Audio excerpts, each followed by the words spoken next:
وأصلي وأسلم على الهادي الأمين سيدنا ونبينا محمد وعلى آله وصحبه أجمعين. أما بعد، فإن من قلة الأدب أن أقف وأتكلم بين يدي هذه الجلة من العلماء. ليس من الأدب أن أتكلم وفي المجلس العلماء أجلاء كبار قراء ومحدثون وفقهاء، ولذلك أستمير أصحاب الفضيلة المشايخ العذر وأطلب منهم السماح والعفو على تقدمي بين يديهم وإلقاء هذه الكلمة. وبعد، فالإنسان ليس يشرف إلا بما يحفظه ويعرفه. لذلك كان حامل القرآن أشراف الأمة أولي الإحسان، وإنهم في الناس أهل الله وإن ربنا بهم يبالي.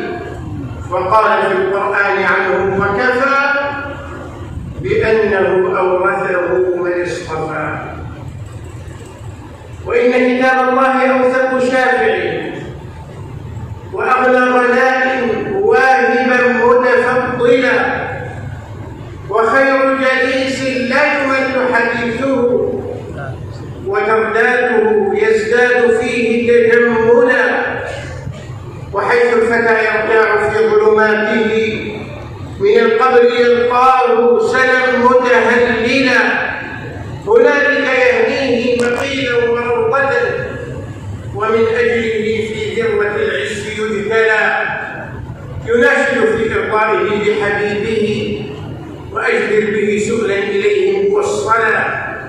فيا أيها القارئ به متمسكا مجلا له في كل حال مبجلا، هنيئا مليئا والداك عليهما ملابس أنوار من التاج والحلى. فما ظنكم بالنجل عند جزائه؟ أولئك أهل الله والصفوة الملا، أولو البر والإحسان والصبر والتقى، هلاهم بها جاء القرآن مفصلا. عليك بها ما عشت فيها منافسا، وبع نفسك الدنيا بأنفاسها العلا. إخوتي الكرام، شرف عظيم لي أن أكرمني الله عز وجل بالاجتماع بكم في هذا اليوم المبارك، أن أكون في هذه القلعة القرآنية وفي هذا الحصن القرآني.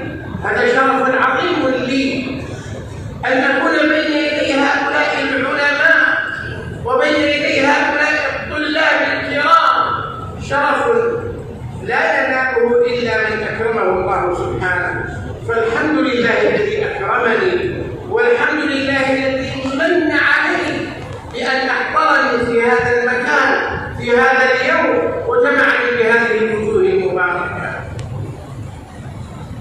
أسأل الله عز وجل كما أكرمني بالاجتماع بكم هنا أن يمن علينا بأن نجتمع في دار كرامته في الفردوس الأعلى من الجنة في صحبة نبينا صلى الله عليه وآله وصحبه وسلم.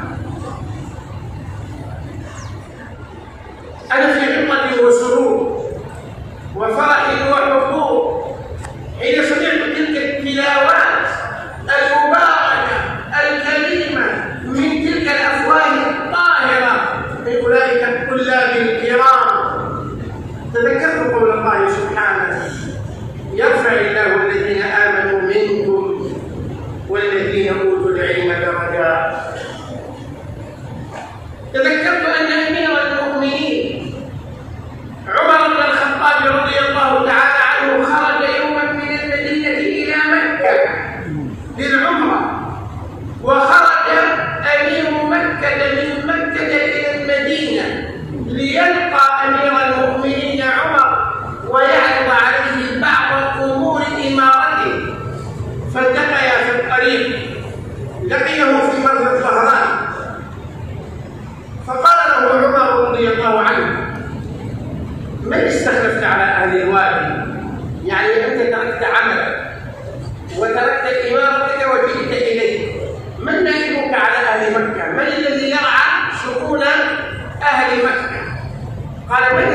على أهل الوادي. قال استخلفت عليهم ابن أبزة. قال ومن ابن أبزة هذا؟ قال رجل من موالينا، والمولى هو العبد المعتق. العبد إذا أعتقته يسمى ماذا؟ مولى. قال رجل من موالينا. قال وتستخلف على الحرم مولى؟ تستخلف على الحرم مولى؟ قال يا أمير المؤمنين إنه حافظ لكتاب الله، عالم بالفرائض، عالم بالقضاء. فقال له عمر أما إنك إذ قلت ما قلت فإني سمعت نبيكم صلى الله عليه وسلم يقول إن الله لا يرفع بهذا الكتاب أقواما ويضع آخرين. أنتم ما رفعكم الله عز وجل بشيء من أمور الدنيا، رفعكم بكتابه سبحانه وتعالى، رفعكم بالقرآن. تكلم فضيلة الشيخ المحدث مدرس الجامع الترمذي في هذه الجامعة قبل قليل، فقال نحن نرحب بهؤلاء المشايخ العرب، وذكر الحديث وفيه أحب العرب لثلاث. أقول فضيلة الشيخ الإنسان لا يشرف بحسبه ونسبه ولا بأصله وفصله، لا فرق لعربي على أعجمي ولا لأبيض على أسود إلا بالتقوى. لم تنفع أبا لهب عروبته ولا قرابته من رسول الله، ولم تنفع أبا جهل عروبته وقرشيته، ولم تنفع أمية بن خلف وأمية وكل صناديد الكفر، ما نفعتهم عروبتهم ولا قرشيتهم. ولا ضر بلال كونه حبشي أعجمي، ولا ضر سهيل كونه رومي، ولا ضر سلمان كونه فارسي. الإنسان لا يشرف بحسبه ولا بنسبه، إنما بعلمه بإيمانه بتقواه بقربه من الله سبحانه وتعالى. ثم اعلموا يا رعاكم الله أن العرب من تحدث العربية، من أعرب فهو عربي وإن كان من أصول الدنيا. أنتم تتحدثون العربية إذا أنتم عرب، أنتم تتحدثون العربية إذا أنتم عرب، لستم أعاجم. ولو كنت من أصل عربي ولا تتكلم العربية أنت أعجمي. سبحان الله. هو هذا. إخوتي الكرام، أنا لا أريد أن أطيل عليكم لأن المجلس قد طال، وأنا مضطر أن أذهب لقضاء الحاجة أكرمكم الله، ولذلك أرسل رسائل مختصرة، لمن؟ لأبناء الطلاب الذين سمعت تلاواتهم. فأقول أبنائي الكرام، الرسالة الأولى يا طلاب القراءات احفظوا المتون. لا فائدة من تعلم علم القراءات إذا لم تحفظوا متون القراءات. من حفظ المتون حاز الفنون، ومن حفظ الوصول ومن الوصول.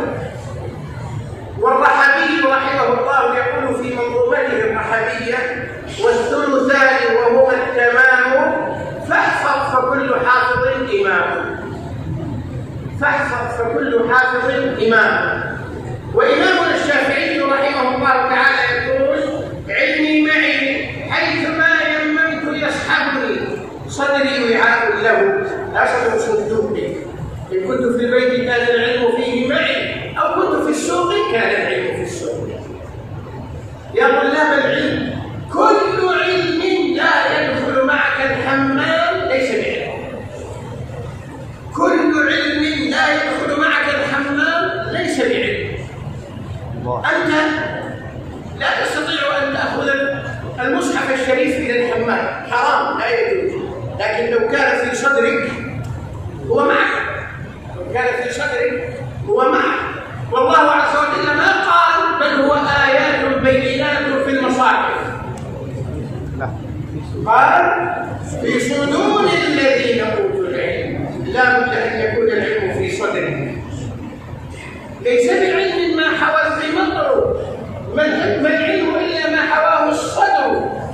إذا العلم إذا لم يكن في الصدر ليس بعلم. من الأشياء التي أسفت لها كثيرا في الهند أن طلاب القراءات لا يحفظون متون القراءة، لا يحفظون الشاطبية، لا يحفظون الدرة، يقرؤون القراءات السبع بمضمن الشاطبية ولا يحفظون، يقرؤون القرآن بالقراءات الثلاث بمضمن الدرة ولا يحفظون الدرة، يقرؤون القراءات العشر الكبرى بمضمن طيبة النشر ولا يحفظون طيبة النشر. هذا ما ينبغي، هذا ليس حفظ. قبل قليل قلنا أن ابن الجزري يقول في طيبته وبعد فالإنسان ليس يشرف إلا بما يحفظه ويعرف.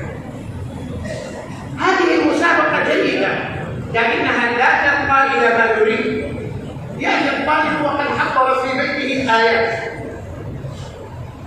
برواية كذا، برواية ورش مثلا، برواية البزي عن كثير مثلا، برواية خلف، هو يقرأها في بيته يحقق ويدخل المسابقة. ما الفائدة؟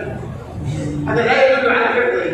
المسابقة مسابقة صوتية فقط، يعني للنغم، للصوت، لجمال الصوت، لا للعلم والحفظ. أما للعلم والحفظ أن يجلس الطالب ولا يدري من أين يسأل، واللجنة تسأله تقول اقرأ من سورة كذا من قول الله كذا برواية كذا، فيقرأ ينطلق. هذه المسابقة، هذه المسابقة. هذا مشكلة. لا يحصل الطالب في بيته ويجلس هنا ويقرأ والمسابقة من أجل جمال صوته. نحن لا نريد الصوت، نعم جمال الصوت في القلوب، تغنوا بالقرآن وجيء الإسلام من مزامير آل داود، لكن الصوت هبة من الله. قد يكون الإنسان حافظا للقرآن ويحفظ الشاطبية والدرة والطيبة ويتقن القراءة، لكن الله ما أعطاه صوتا جميلا. هذا ليس عيبا، هذا ليس عيبا، بل هذا الميزة أنه متقن. فإن أنا أعرف كثيرا من القراء يحفظون القرآن بالقراءات العشر مع متونها كالفاتحة، لكن ليس عندهم صوت حسن، ما عندهم صوت حسن. إذا قرأ لا تستند القراءة لا ذنب له، الصوت من الله هبة. لكن العلم ما هو مكتسب، العلم مكتسب بعد توفيق الله. هذا الذي أنت تفخر به. وبعد فالإنسان ليس يشرف إلا بجمال صوته، إلا بما يحفظه ويعرف، إلا بما يحفظه ويعرف. فهمت؟ لا يشرف بجمال صوته، جمال الصوت مطلوب كما قلنا، لكن الذي هو أهم منه الحفظ والإتقان. طلاب القراءات لا فائدة في دراسة القراءات بلا حفظ المتون. لما؟ ستنسون. نحن نتعلم القراءات لنتعبد الله به، لنقرأ القرآن به. طيب أنت في قيام الليل تصلي في التهجد، تريد أن تقرأ مثلا برواية السوسي عن أبي عمرو، أثناء القراءة تنسى وجهه، السوسي يقرأ كذا وكذا. إذا أنت تحفظ الشاطبية تستذكر موضع الخلاف على كل تعريف، يقرأ كذا وكذا تنطلق. ما تحفظ الشاطبية تأتي بمصحف الصلاة. عند الحنفية رحمة الله عليهم لا يجوز أخذ المصحف في الصلاة، صحيح؟ لا يجوز. وبالتالي ليس بعلم ما لم تحفظ. لا فائدة في تعلم القراءات بلا حفظ. أنا لا أريد أن أقف في هذه الجامعة فضيلة الشيخ مولانا إسماعيل بسم الله، وقبله فضيلة الشيخ مولانا أحمد الله. أنا أتمنى من الله ثم منكم أن آتي في السنة القادمة فأجد المسابقة ليست بهذه الصورة. آتي وأكون من ضمن لجنة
تسمعني فرش سورة آل عمران، النساء، المائدة، وهكذا.